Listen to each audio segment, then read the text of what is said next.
ceasefire that could be a sustained ceasefire. And that is very good news. Maybe the fighting is going to stop. Israel has murdered 67,000 people since it attacked Gaza on October 8, following the Hamas attack on October 7, 2023. 67,000 people is a lot. It has starved hundreds of thousands of people as well, and many children dying just on a daily basis right now because of starvation. So maybe this will end with a ceasefire, an exchange of hostages held in Gaza by Hamas and other militia forces, and hostages held by Israel in much larger numbers, hostages seized by Israel in Gaza and other Palestinians as well. Maybe up to 2,000 will be released in this deal. This is said to be the end of the fighting. Maybe Israel has exhausted itself. It certainly has exhausted the patience of the world with this mass genocidal bloodletting that it has been on for the last 2 years. Now, all the rest of the so-called peace plan is not agreed. It will never be agreed.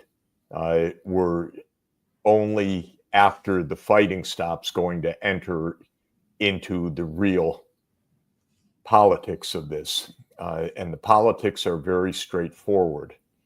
Israel, with U.S. backing, has rejected a state of Palestine for decades.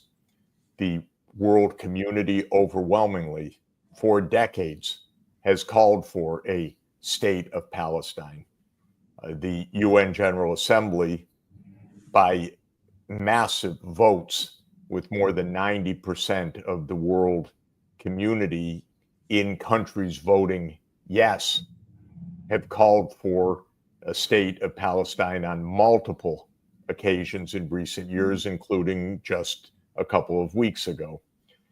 This plan, so-called, isn't really a plan beyond what has happened today or apparently will happen in these hours. There's a lot of gobbledygook, but there's no resolution of the core political issues. There's a lot of spin and fluff and bluff, and Donald Trump to be king of the Palestinians, and lots of weird things that aren't going to happen. The question is, will there be a state of Palestine? Will the United States try, as it has for decades, to divide, suppress, scare, bribe, twist arms of the Arab world to Israel's will? Or will the Arab world finally, after basically a century of abuse by the British and the Americans, starting at the end of World War I until today, will the Arab world finally stand up and say, enough is enough? We're not going to be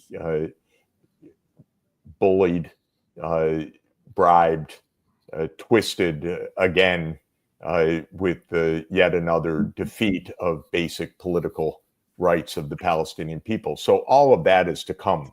Today, it appears maybe there's enough exhaustion, enough disgust, enough global pressure that Israel's genocide is ending today. At least we have to hope so.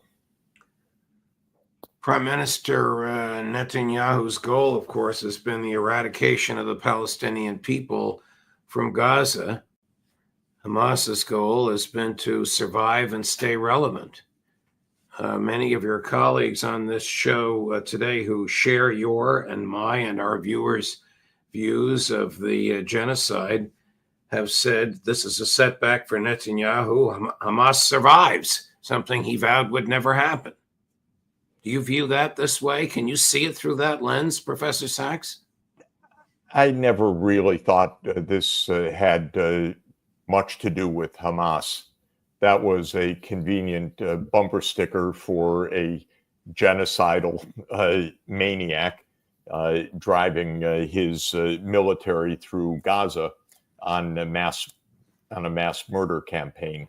Hamas is one of the militant groups that has been fighting Israel's occupation of Palestine. It's one of them.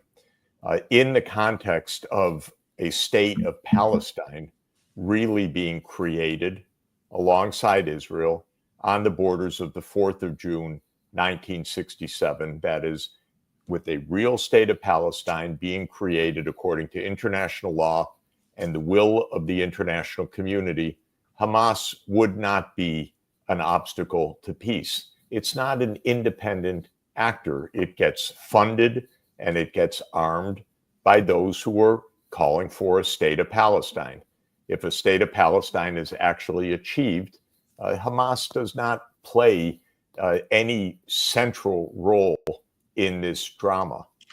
So I think all of this incessant focus on Hamas has been kind of a talisman or a way for Israel to talk itself into a flagrant, open genocide of the Palestinian people. And why is Jared Kushner involved?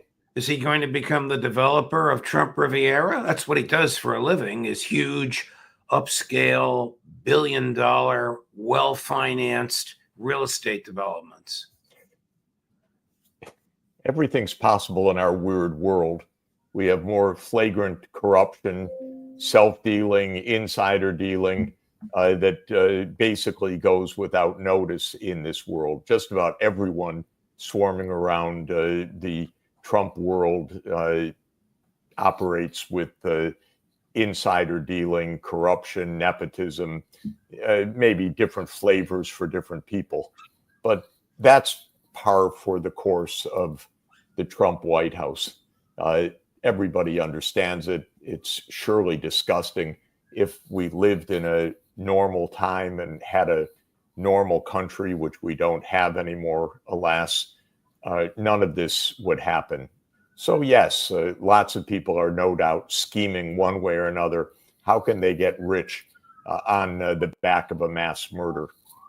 Lots of American companies have gotten quite rich, by the way, selling cloud services and AI and genocidal targeting to the Israeli Defense Forces. So this has been a good year for Silicon Valley, which is all over this mass murder in Gaza. No doubt Jared Kushner wants to build things too, and no doubt there are a lot of other grifters and crooks around who will want to take advantage.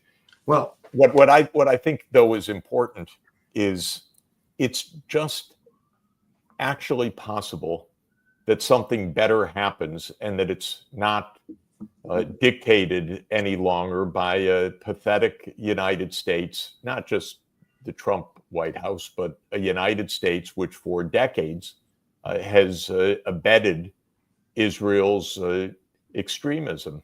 Maybe this will end, not because the United States is any better, certainly not because Israel has any self-reflection, but truly the whole rest of the world is just disgusted by Israel, just disgusted by what has happened. You have marches all over Europe of hundreds of thousands of people in Amsterdam, in Italy, as I arrived here to see a national strike, in essence, in favor of the Palestinians. This is happening all over the world.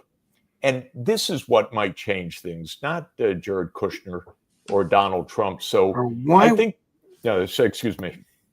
Why would any Middle Eastern group, Palestinian or otherwise, trust Netanyahu and the Israelis to comply with this? Why would Hamas, I know you think Hamas is not the most significant player here, but why Yep. would whoever is negotiating in behalf of the Gazans give up their leverage because of a promise from Netanyahu? He is not only the world's great monster, he's the world's great liar.